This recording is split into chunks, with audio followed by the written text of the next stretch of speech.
Good morning. I'm Dr. Ron Godbolt, Senior Pastor of One Church Covenant Fellowship, and I'm glad to be with you this morning to share a word from the Lord with you. Would you do me a favor before we get started? Hit that like and share button so others know that we're here. Do me another favor while I'm asking for favors. Come visit us at One Church Covenant Fellowship as soon as you can. We have service every Sunday morning at 11 a.m.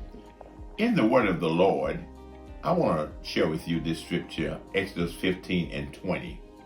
And Miriam, the prophetess, the sister of Aaron, took a timbrel in her hand, and all the women went out after her with timbrel and with dance. And Miriam answered them, Sing ye to the Lord, for he has triumphed gloriously.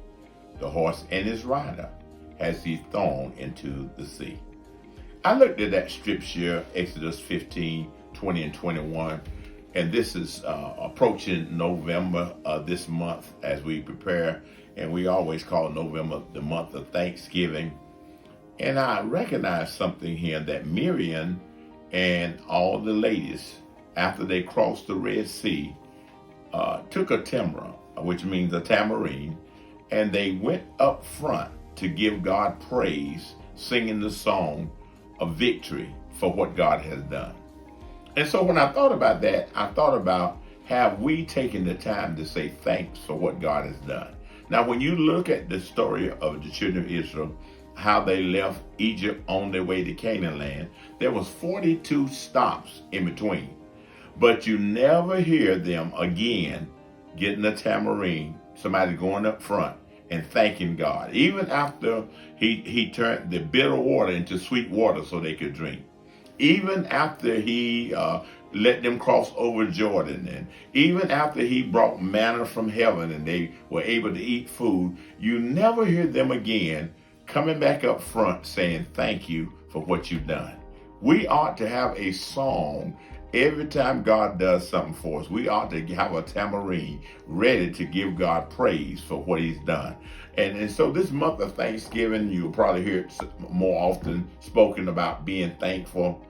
I want us to always have a heart of gratitude. And I challenge you, always go back and thank God for what he's done. Don't let a miracle go by that God's done for you. Don't let a day go by when God bless you with life, health, and strength and you don't say thank you. Always remember to say thank you for what God has done for you. It does two things. It keeps you motivated, and then it also lets you remember what God done for you. So when you face something that looks difficult, you remember what God did for you. You know the story of David, when David went out to face Goliath. He remembered, he was thankful that God gave him victory over the lion and the bear. And because of that, he was able to gain victory over Goliath. He said, if God gave me victory over this and that, I know he's going to give me victory over this Goliath. And that's what he's doing to us. He's blessing us like he's blessed us. So when we run into something, all we got to do is remember what he did for us and thank him for what he's done. And remember, do what you can. Do what's possible and watch God do the impossible. God bless you.